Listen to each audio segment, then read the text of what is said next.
उमा महेश्वराय नमः। आप सभी का हमारे YouTube चैनल पर हार्दिक स्वागत है।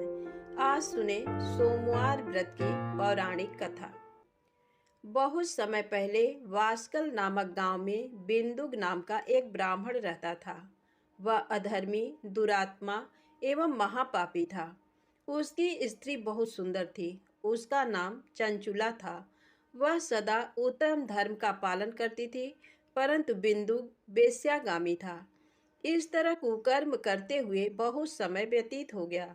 उसकी स्त्री काम से पीड़ित होने पर भी स्वधर्म नाश के भय से क्लेश सहकर भी काफी समय तक धर्म भ्रष्ट नहीं हुई, परंतु आगे चलकर वह भी अपने दुराचारी पति के आचरण से प्रभावित होकर दुराचारिणी और अपने धर्म से विमुख हो गई।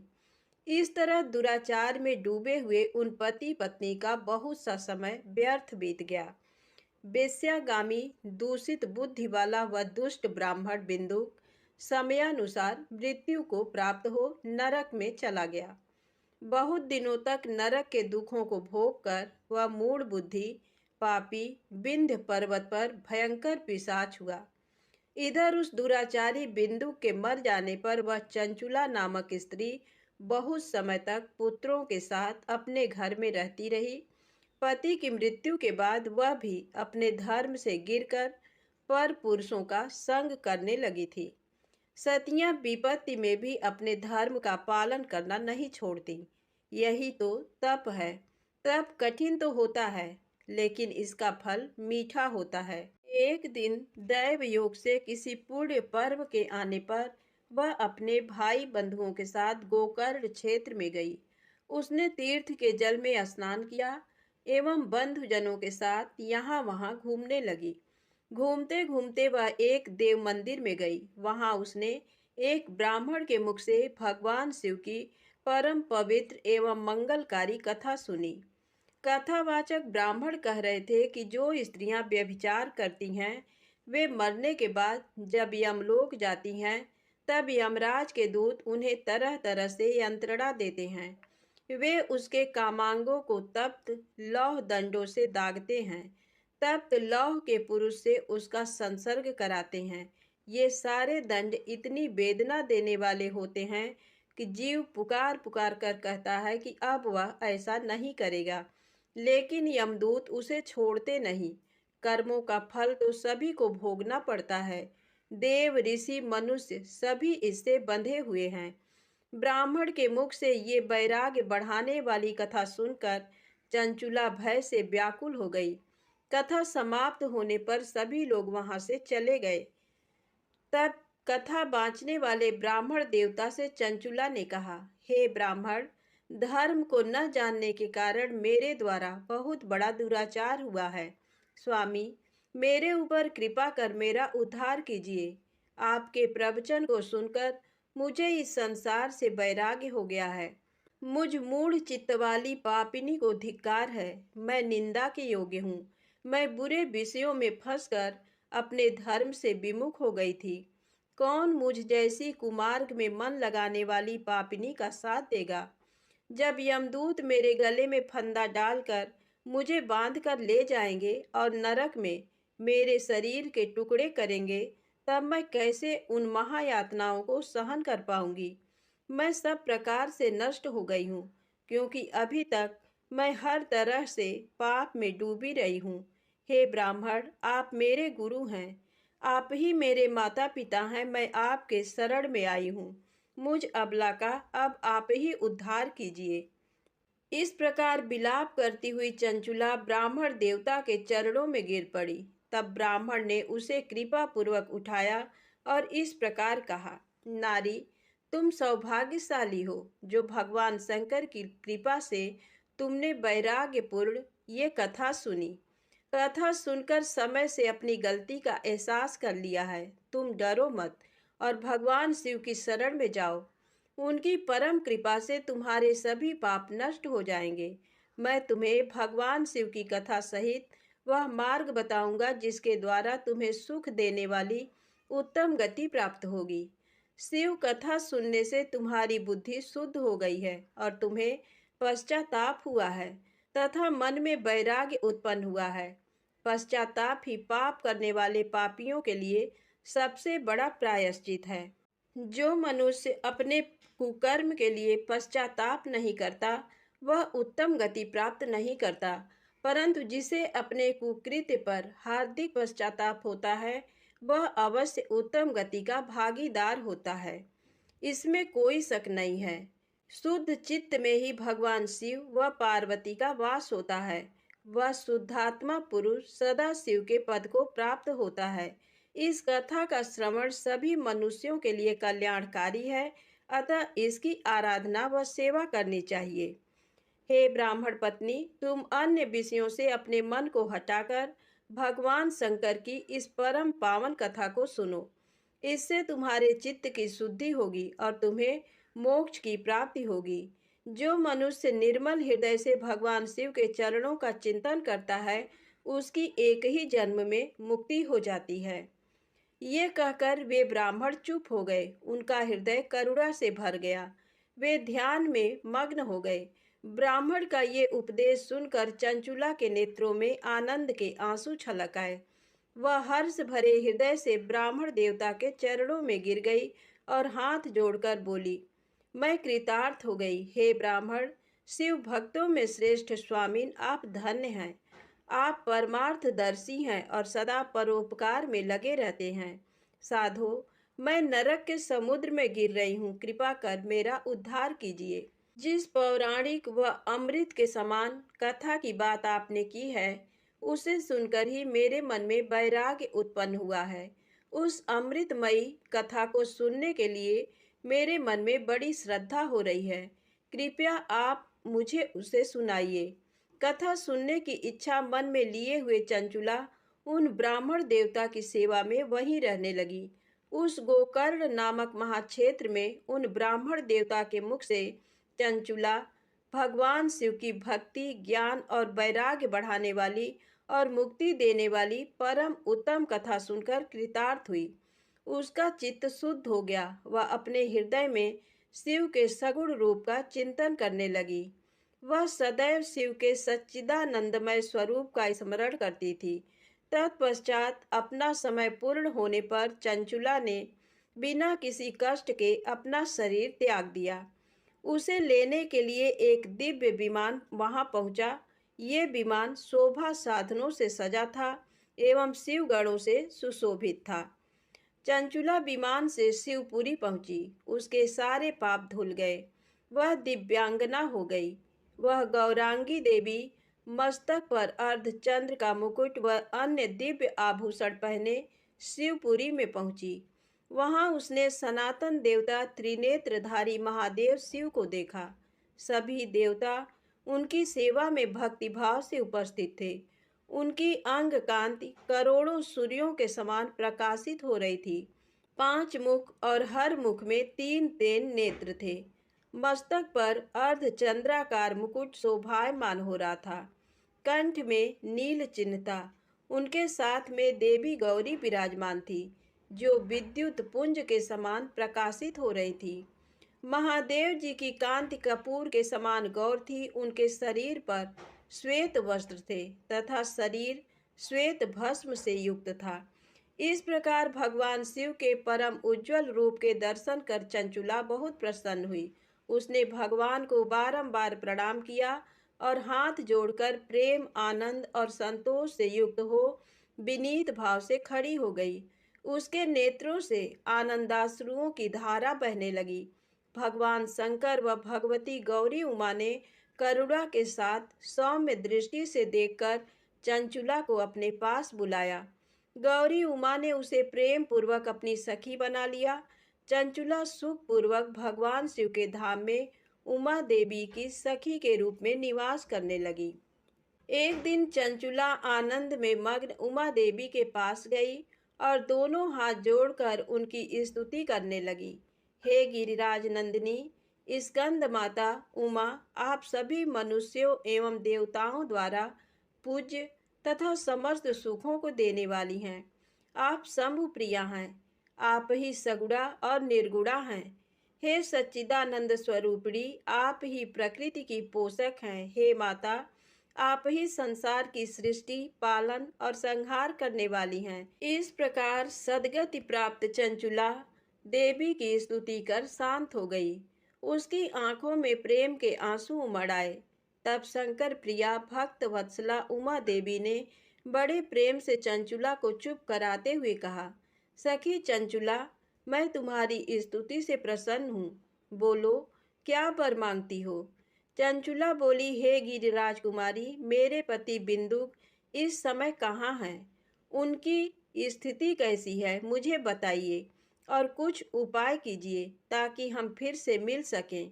हे महादेवी, मेरे पति एक शूद्र जाति वेश्या के प्रति आसक्त थे और पाप में ही डूबे रहते थे।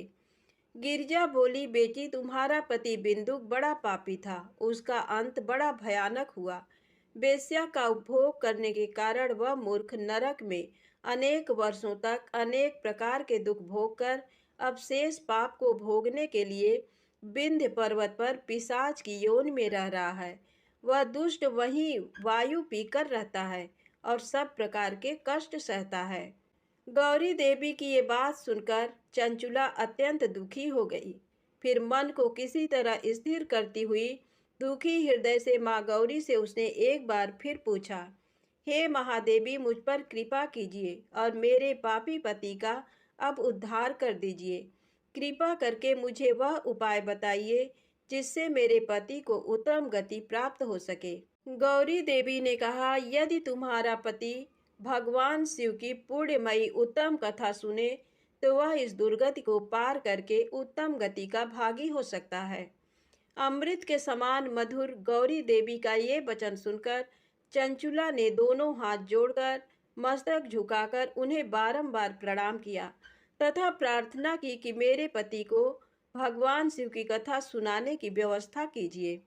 ब्राह्मण पत्नी चंचुला के बार बार प्रार्थना करने पर शिव प्रिया गौरी देवी ने भगवान शिव की महिमा का गान करने वाले गंधर्वराज तुम्बुरु को बुलाकर कहा, तुम्बुरो, तुम्हारी भगवान शिव में प्रीति है।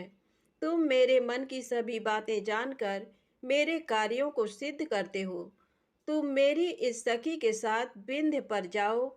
वहाँ एक महाघोर और भयंकर पिशाच रहता है। पूर्व जन्म में वह पिशाच बिंदुक नामक ब्राह्मण मेरी इस सखी चंचुला का पति था। वह वेश्यागामी हो गया था। उसने स्नान, संध्या आदि नित्य कर्म छोड़कर अपवित्र रहने लगा। क्रोध के कारण उसकी बुद्धि भ्रष्ट हो गई। दुर्जनों से उसकी मित्रता तथा सज्जनों से द्वेष बढ़ गया था। वह अस्त्र शस्त्र से हिंसा करता, लोगों को सताता और उनके घरों में आग लगा देता था। चांडालों से दोस्ती करता, वह रोज वेश्या के पास जाता था। पत्नी को त्याग कर दुष्ट लोगों से दोस्ती कर उन्हीं के संपर्क में रहता था। वह मृत्यु तक दुराचार में फंसा रहा। मृत्यु के बाद उसे पापियों के भोग स्थान यमपुर ले जाया गया। वहाँ घोर नरकों को सहकर इस समय वह विंध्य पर पिशाच बनकर रह रहा है और पापों का फल भोग रहा है। तुम उसके सामने परम पुण्यमयी पापों का नाश करने वाली भगवान शिव की दिव्य कथा का प्रवचन करो। इस कथा को सुनने से उसका हृदय सभी पापों से मुक्त होकर शुद्ध हो जाएगा और वह प्रेत योनि से मुक्त हो जाएगा।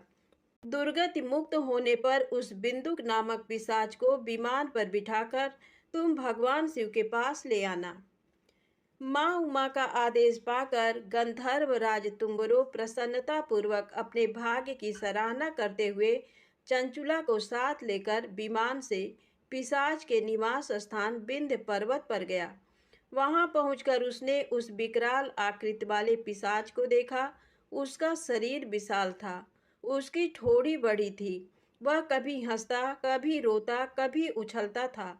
महाबली तुम्बरों ने बिंदुक नामक पिशाच को पासों से बांध लिया। उसके पश्चात तुम्बरों ने कथा बाँचने के लिए स्थान तलाश कर मंडप की रचना की।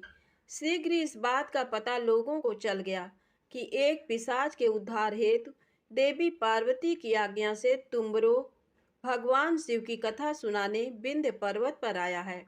उस कथा को सुनने के लोभ से बहुत से देवर्षि वहां पहुंच गए। सभी को आदर पूर्वक स्थान दिया गया। पिशाच बिंदु को पांसों में बांधकर आसन पर बिठाया गया और तब तुम्बरू ने परम उत्तम भगवान शिव की अमृत कथा का गान शुरू किया, जिससे सभी श्रोता कृतार्थ हो गए। परम पुण्यमय कथा को सुनकर पिशाच सभी पापों से मुक्त हो गया और उसने पिशाच शरीर का त्याग कर दिया। शीघ्र ही उसका रूप दिव्य हो गया, उसका शरीर गौर वर्ण का हो गया, शरीर पर श्वेत वस्त्र एवं पुरुषों के आभूषण आ गए। इस प्रकार दिव्य देहधारी होकर बिंदुक अपनी पत्नी चंचुला के साथ स्वयं भी भगवान शिव का गुणगान करने लगा। उसे इस दिव्य रूप में देखकर सभी को बहुत आश्चर्य हुआ। उसका मन परम आनंद से परिपूर्ण हो गया। सभी भगवान महेश्वर के अद्भुत चरित्र को सुनकर कृतार्थ हो उसका यशोगान करते हुए अपने अपने धाम को चले गए। बिंदु अपनी पत्नी चंचुला के साथ विमान में बैठकर शिवपुरी की ओर चल दिया।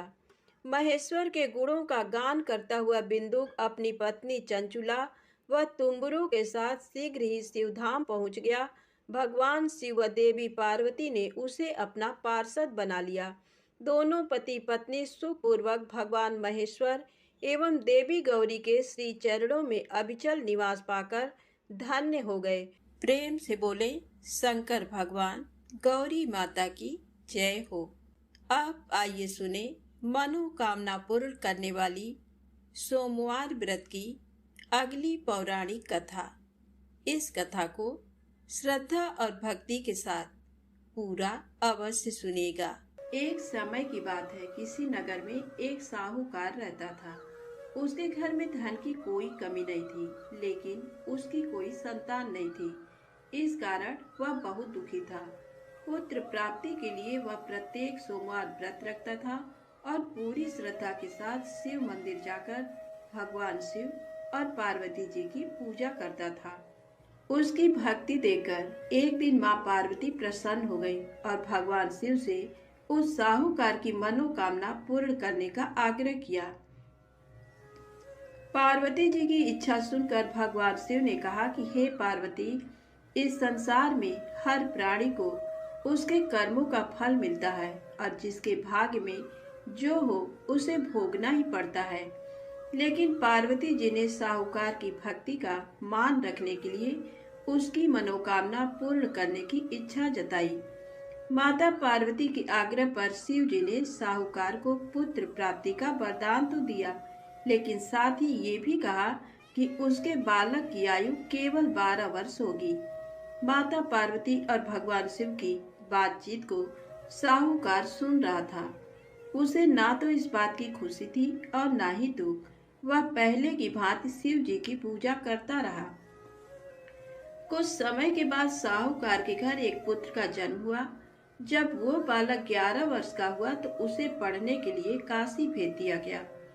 साहूकार ने पुत्र के मामा को बुलाकर उसे बहुत सारा धन दिया और कहा कि तुम इस बालक को काशी विद्या प्राप्ति के लिए ले जाओ और मार्ग में यज्ञ कराना। जहाँ भी यज्ञ कराओ वहाँ ब्राह्मणों को भोजन कराते और दक्षिणा देते हुए जाना। दोनों मामा भांजे इसी तरह यज्ञ कराते और ब्राह्मणों को दान दक्षिणा देते काशी की ओर चल पड़े। रात में एक नगर पड़ा जहाँ नगर के राजा की कन्या का विवाह था, लेकिन जिस राजकुमार से उसका विवाह होने वाला था वह एक आंख से काना था। राजकुमार के पिता ने अपने पुत्र के काना होने की बात को छुपाने के लिए एक चाल सोची। साहूकार के पुत्र को देखकर उसके मन में एक विचार आया। उसने सोचा क्यों न इस लड़के को दूल्हा बनाकर राजकुमारी से विवाह करा दूं। विवाह के बाद इसको धन देकर विदा कर दूंगा और राजकुमारी को अपने नगर ले जाऊंगा। लड़के को दूल्हे के वस्त्र पहनाकर राजकुमारी से विवाह कर दिया गया। लेकिन साहूकार का पुत्र ईमानदार था। उसे ये बात न्याय संगत नहीं लगी। उसने अवसर पाकर राजकुमारी के चुन्नी के पल्ले पर लिखा कि तुम्हारा विवाह तो मेरे साथ हुआ है, लेकिन जिस राजकुमार के संग तुम्हें भेजा जाएगा वह एक आंख से काना है। मैं तो काशी पढ़ने जा रहा हूँ। जब राजकुमारी ने चुन्नी पर लिखी बातें पढ़ी तो उसने अपने माता पिता को ये बात बताई। राजा ने अपनी पुत्री को विदा नहीं किया, जिससे बारात वापस चली गई। दूसरी ओर साहूकार का लड़का और उसका मामा काशी पहुंचे और वहां जाकर उन्होंने यज्ञ किया। जिस दिन लड़के की आयु 12 साल की हुई, उसी दिन यज्ञ रखा गया। लड़के ने अपने मामा से कहा कि मेरी तबीयत कुछ ठीक नहीं है। मामा ने कहा कि तुम अंदर जाकर सो जाओ। शिव जी के वरदान के अनुसार कुछ ही देर में उस बालक के प्राण निकल गए। मृत भांजे को देख उसके मामा ने विलाप शुरू किया। संयोगवश उसी समय शिव जी और माता पार्वती उधर से जा रहे थे। पार्वती ने भगवान से कहा, स्वामी, मुझे इसके रोने के स्वर सहन नहीं हो रहा है। आप इस व्यक्ति के कष्ट को अवश्य दूर करें। जब शिव जी मृत बालक के समीप गए तो वह बोले कि ये उसी साहूकार का पुत्र है जिसे मैंने 12 वर्ष की आयु का वरदान दिया। अब इसकी आयु पूरी हो चुकी है। लेकिन मातृभाव से विभोर माता पार्वती ने कहा कि हे महादेव, आप इस बालक को और आयु देने की कृपा करें, अन्यथा इसके वियोग में इसके माता पिता भी तड़प तड़प कर मर जाएंगे। माता पार्वती के आग्रह पर भगवान शिव ने उस लड़के को जीवित होने का वरदान दिया। शिव जी की कृपा से वह लड़का जीवित हो गया। शिक्षा समाप्त करके लड़का मामा के साथ अपने नगर की ओर चल दिया। दोनों चलते हुए उसी नगर में पहुंचे जहां उसका विवाह हुआ था। उस नगर में भी उन्होंने यज्ञ का आयोजन किया। उस लड़के के ससुर ने उसे पहचान लिया और महल में ले जाकर उसकी खातिरदारी की और अपनी पुत्री को विदा किया।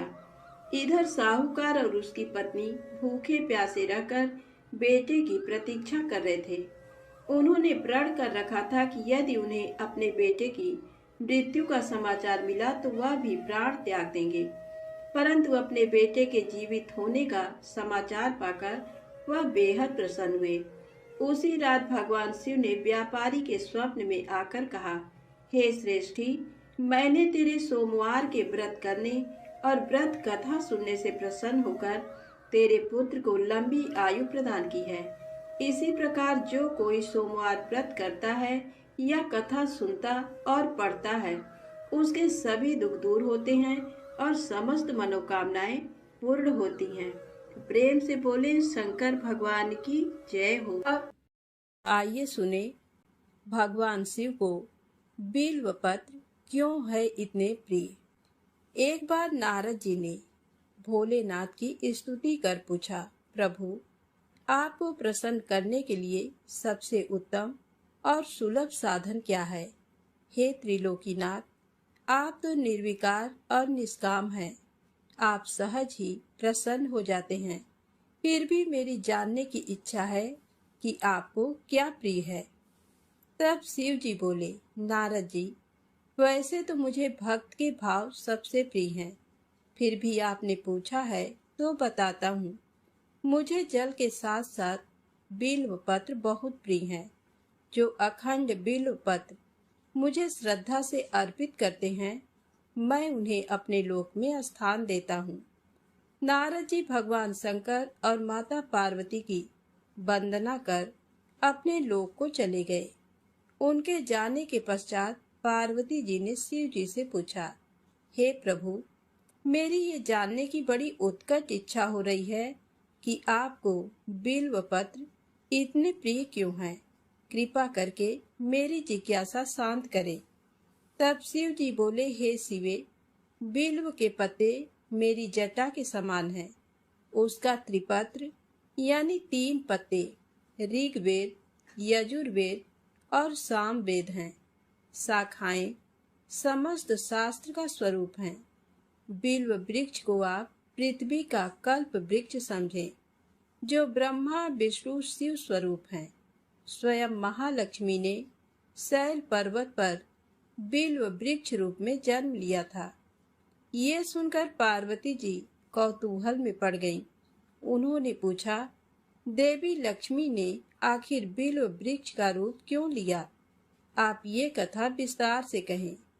तब भोलेनाथ ने माता पार्वती को कथा सुनानी शुरू की। हे देवी, सतयुग में ज्योति रूप में मेरे अंश का रामेश्वर लिंग था। ब्रह्मा आदि देवों ने उसका विधिवत पूजन अर्चन किया था। फलतः मेरे अनुग्रह से वाग देवी सबकी प्रिया हो गई। वे भगवान विष्णु को सतत प्रिय हो गई। मेरे प्रभाव से भगवान केशव के मन में वाग देवी के लिए जितनी प्रीति हुई वह स्वयं लक्ष्मी को नहीं भाई। अतः लक्ष्मी देवी चिंतित और रुष्ट होकर परम उत्तम श्रीशैल पर्वत पर चली गईं। वहां उन्होंने मेरे लिंग विग्रह की उग्र तपस्या प्रारंभ कर दी। हे परमेश्वरी, कुछ समय बाद महालक्ष्मी जी ने मेरे लिंग विग्रह से थोड़ा ऊर्ध्व में एक वृक्ष का रूप धारण कर लिया और अपने पत्र पुष्प द्वारा निरंतर मेरा पूजन करने लगी।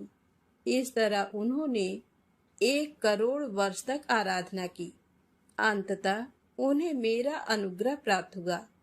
महालक्ष्मी ने मांगा कि श्रीहरि के हृदय में मेरे प्रभाव से वाग्देवी के लिए जो स्नेह हुआ है वह समाप्त हो जाए। शिव जी बोले, हे पार्वती, मैंने महालक्ष्मी को समझाया कि श्रीहरि के हृदय में आपके अतिरिक्त किसी और के लिए कोई प्रेम नहीं है। वाग्देवी के प्रति तो उनकी श्रद्धा है। यह सुनकर लक्ष्मी जी प्रसन्न हो गई और पुनः श्री विष्णु के हृदय में स्थित होकर निरंतर उनके साथ विहार करने लगी। हे पार्वती, महालक्ष्मी के हृदय का एक बड़ा विकार इस प्रकार दूर हुआ था। इस कारण हरिप्रिया उसी वृक्ष रूप में सर्वदा अतिशय भक्ति से भरकर यत्न पूर्वक मेरी पूजा करने लगी।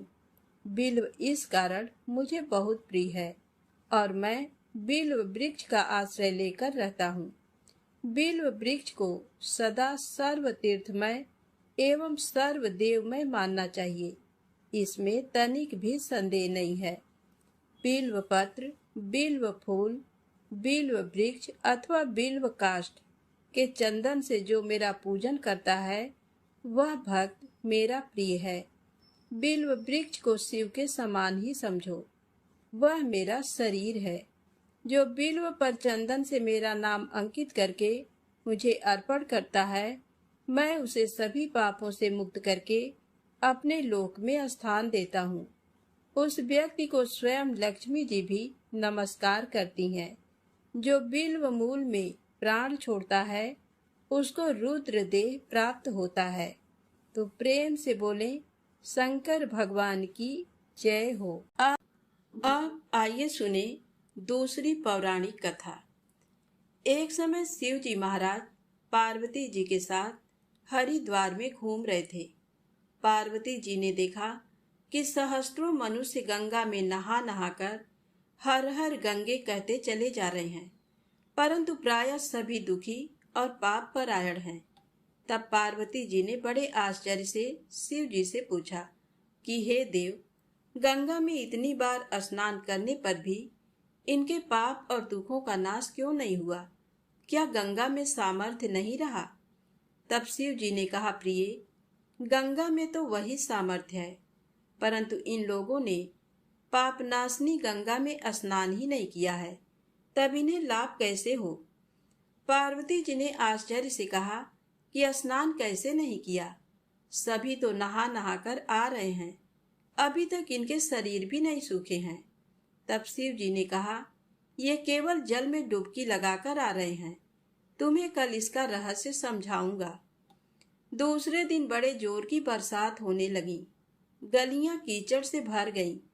एक चौड़े रास्ते में एक गहरा गड्ढा था। चारों ओर कीचड़ भर रहा था।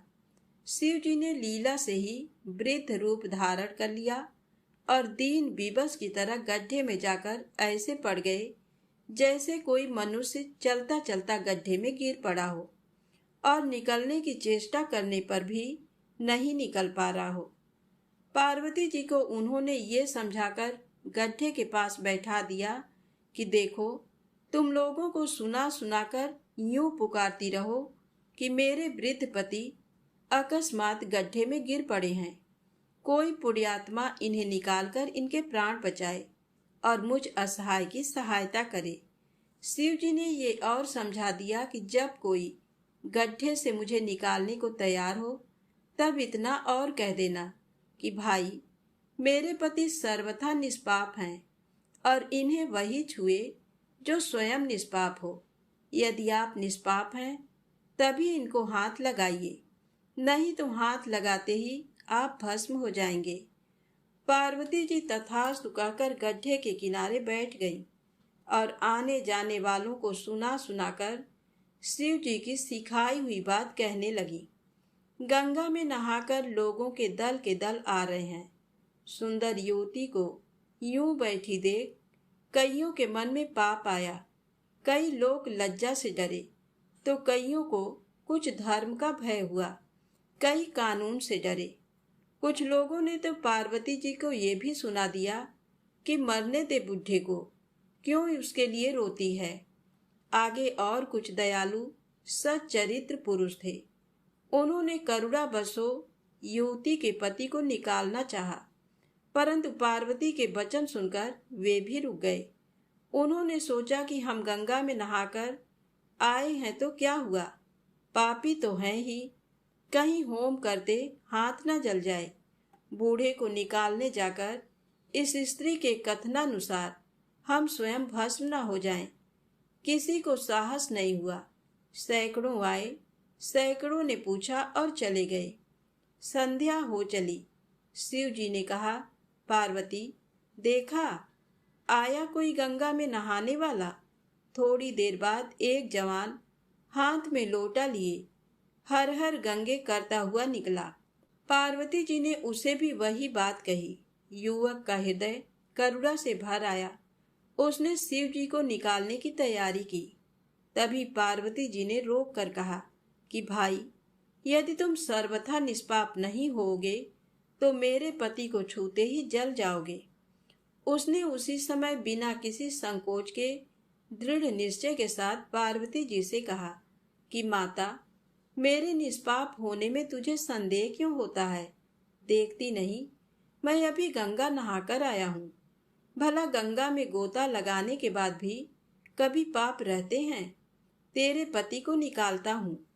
युवक ने लपक कर बूढ़े को ऊपर उठा लिया। शिव जी और पार्वती जी ने उसे अधिकारी समझकर अपना असली स्वरूप प्रकट कर उसे दर्शन देकर कृतार्थ किया। शिव जी ने पार्वती से कहा कि इतने लोगों में से इस एक ने ही गंगा स्नान किया है।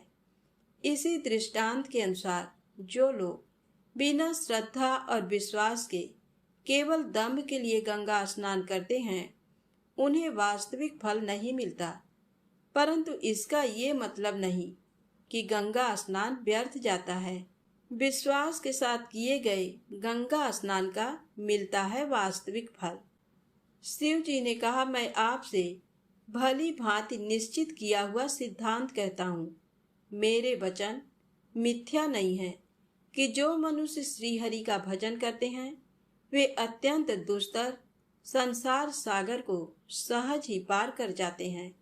तो प्रेम से बोले, शंकर भगवान की जय हो, गौरी माता की जय हो। अब आइए सुने भगवान शिव की दूसरी कथा, बैजू के भोले बाबा बैजनाथ। बैजू निहायत ही सीधा और सरल इंसान सवेरे शाम जानवर चराता और बाकी का समय मंदिर की साफ सफाई में।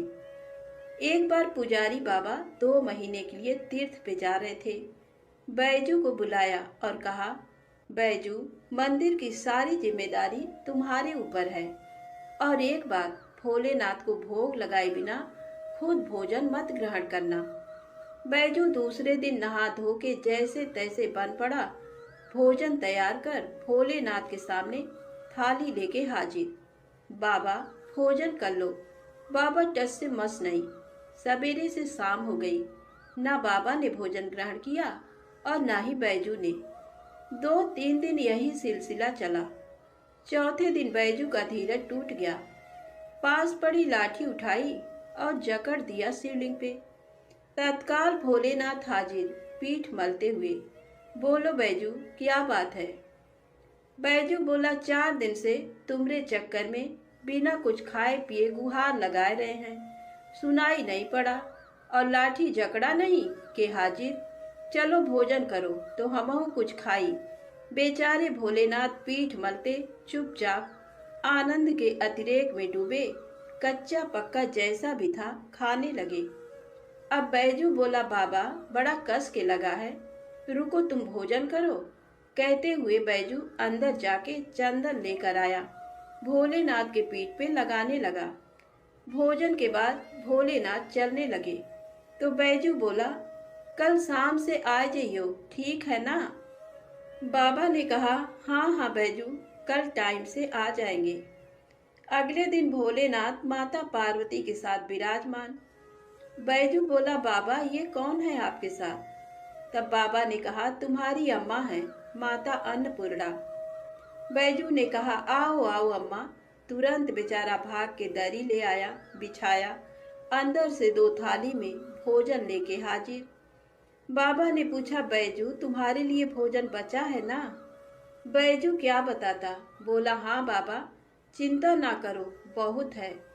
आनंद में डूबे अश्रुपूरित नेत्रों से भोजन खत्म किया। तीसरे दिन फिर माता पार्वती के साथ विराजमान, वो भी समय से पहले। बैजू हकबकाया, बाबा आज इतनी जल्दी? माता पार्वती मुस्कुराई, बोली, बैजू आज खाना मैं बनाऊंगी। लाख मना करने के बावजूद बैजू की एक ना चली। माता पार्वती ने भोजन तैयार किया और 3 थाली में सजा के ले आई। भोजन शुरू। बैजू ने तो जिंदगी में ऐसा स्वादिष्ट भोजन किया न था, लेकिन भगवान शिव, वही भाव व प्रेम के भूखे भोलेनाथ ने पार्वती मैया से कहा, शिवा। माता ने कहा, हाँ स्वामी, आज भोजन में आनंद नहीं आ रहा है। माता की आंखों से आंसू निकल रहे थे। सच स्वामी, ना वो स्वाद है ना वो रस। धन्य है माता अन्नपूर्णा, जिनके नाम मात्र से भोजन में मिठास बढ़ जाए। उनको खुद का बनाया भोजन बेस्वाद लग रहा था। 2 का भोग सामग्री और कहाँ 3 आदमी का भोजन। बेचारे बैजू को अपने जानवर तक बेच देने पड़े। किन्हीं कारणवश पुजारी बाबा बजाय 2 महीनों के 1 महीने के अंदर ही तीर्थ से वापस आ गए। पुजारी बाबा ने बैजू को बुलाया और कहा, बैजू भोलेनाथ को समय से भोग लगाता था ना? बैजू ने कहा, हाँ पुजारी बाबा, पर बाबा तुम तो कहत रहे हो कि वो अकेले आएंगे, पर ऊ तो माता अन्नपूर्णा के साथे आवत रहें और दोनों जने कस के भोजनों करत रहें। हमका आपन जानवर तक बेचे के पड़ा। पुजारी बाबा अपलक बैजू को निहार रहे थे। जानते थे कि ये झूठ बोल नहीं सकता, तो क्या भोलेनाथ माता पार्वती के साथ आते थे? तब बाबा ने कहा, बैजू आज तुम फिर भोग लगाओ, देखें कौन कौन आता है। बैजू बेचारा समय से भोजन लेके हाजिर। बुलाना शुरू। काहे को भोलेनाथ आए? बुलाते बुलाते थक गया, पर ना भोलेनाथ को आना था ना वो आए। बाबा बाबा, लाठी ना उठाऊंगा, चाहे तुम आओ या न आओ, लाठी ना उठाऊंगा बाबा, लाठी ना उठाऊंगा। बस शिवलिंग पकड़ के रोए जा रहा था और यही बोल रहा था, बाबा लाठी ना उठाऊंगा। तभी अचानक आवाज आई, बैजू आंखें खोलो बैजू, हम आ गए, आंखें खोलो बैजू।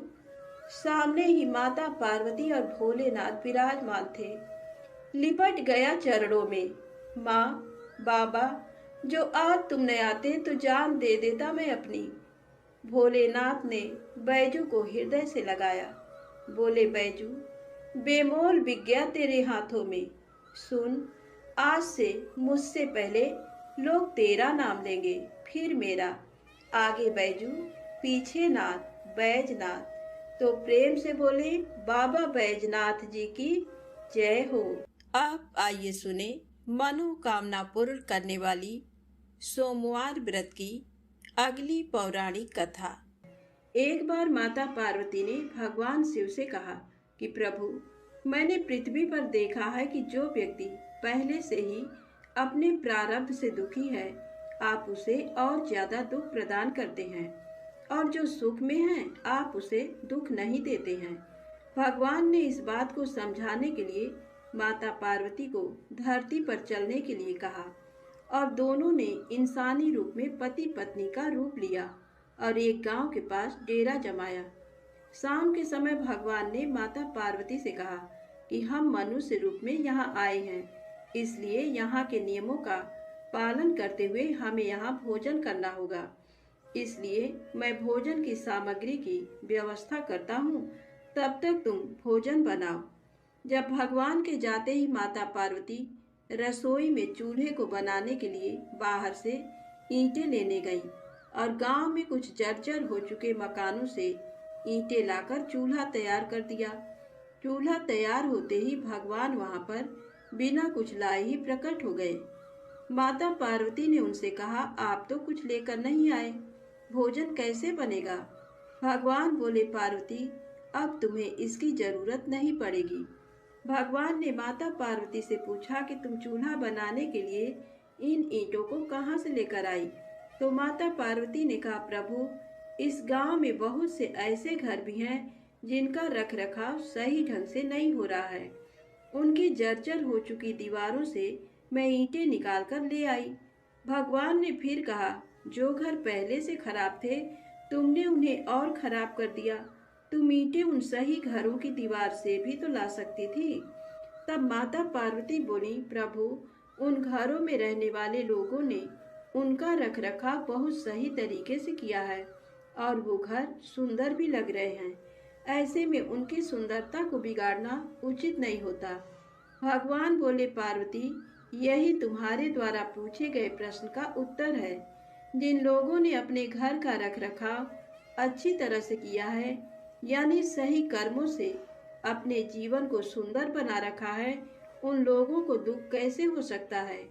मनुष्य के जीवन में जो भी सुखी है वो अपने कर्मों के द्वारा सुखी है और जो दुखी है वो अपने कर्मों के द्वारा दुखी है। इसलिए हर एक मनुष्य को अपने जीवन में ऐसे ही कर्म करने चाहिए कि जिससे इतनी मजबूत व खूबसूरत इमारत खड़ी हो जाए, कभी भी कोई भी उसकी एक ईंट भी निकालने ना पाए। प्रेम से बोले शंकर भगवान की जय हो। आइए सुने गणेश जी की कहानी। एक गांव था जिसमें एक सेठ जी अपने परिवार के साथ रहते थे। सेठ जी का गांव के पास के ही शहर में बड़ा व्यापार था। सेठ जी गणेश जी की पूजा श्रद्धा एवं विश्वास से करते थे, जिससे सेठ जी के घर में अन्न धन के भंडार सदैव ही भरे रहते थे। उनके जीवन में किसी भी प्रकार की कोई कमी नहीं थी।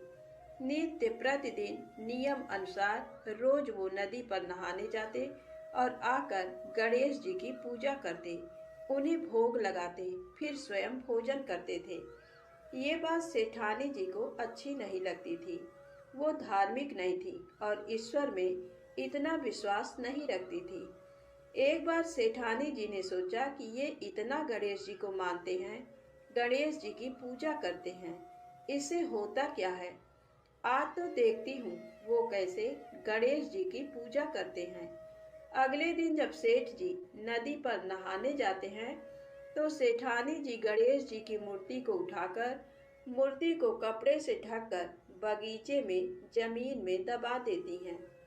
जब सेठ जी नदी पर से नहाकर घर आते हैं और देखते हैं कि गणेश जी की मूर्ति तो मंदिर में नहीं है, तो वो सेठानी से पूछते हैं, गणेश जी की मूर्ति मंदिर में नहीं है, कहाँ गई? तो सेठानी जी बोलती है, मुझे नहीं मालूम, मूर्ति को घर में बहुत ढूंढते हैं उस दिन, क्योंकि वो गणेश जी को भोग नहीं लगा पाए थे। इसके लिए सेठ जी ने अन्न जल का भी त्याग कर दिया और गणेश जी से प्रार्थना करने लगे कि हे प्रभु, लगता है आप मुझसे रुष्ट हो गए हो और कहीं चले गए हो। आप अपनी कृपा दृष्टि मुझ पर बरसाइए, प्रभु मुझे दर्शन दीजिए। सेठ जी ने मन ही मन सोचा कि अब से जब तक आप मुझे मिल नहीं जाते, मुझे दर्शन नहीं दे देते, तब तक मैं अन्न जल का त्याग करता हूँ। वो दिन पूरा निकल गया। रात्रि में सेठ जी की भक्ति से प्रसन्न होकर गणेश जी भगवान ने स्वप्न में भगवान एक छोटे से चूहे के साथ खेल रहे होते हैं। और चूहे को खाने को लड्डू देते हैं। चूहा लड्डू लेकर बगीचे में जाता है और जमीन को खोदता है और लड्डू वहीं डाल देता है। अचानक सेठ जी की नींद खुल जाती है। सेठ जी बगीचे में जाते हैं और वहीं खोदते हैं जहां उन्होंने सपने में देखा था, और वहीं से उनको थोड़ी सी जमीन खोदने पर कपड़े में लिपटे हुए गणेश जी की मूर्ति मिलती है। सेठ जी गणेश जी की मूर्ति की पूजा करके उनको यथास्थान स्थापित करते हैं और सेठानी के पूछने पर सारा वृत्तांत उन्हें सच सच बताते हैं। बात को जानकर सेठानी जी को आश्चर्य होता है और सेठानी जी मन ही मन श्रद्धा एवं विश्वास से गणेश जी भगवान की भक्त बन जाती हैं और सेठ जी से कहती हैं कि मुझसे बड़ा भारी अपराध हो गया है। अब हम दोनों पति पत्नी प्रेम सहित गणेश जी भगवान की आराधना करेंगे एवं उनकी पूजा में कभी कोई कमी नहीं आने देंगे। ये सुनकर सेठ जी अत्यधिक प्रसन्न हो जाते हैं और दोनों पति पत्नी गणेश जी भगवान को धन्यवाद करते हैं। प्रेम से बोले गणेश जी महाराज की जय हो। यदि आपको ये कथाएं अच्छी लगें तो कृपया लाइक अवश्य करें, चैनल को सब्सक्राइब करें, ज़्यादा से ज़्यादा शेयर करें। जय माता दी, जय भोलेनाथ।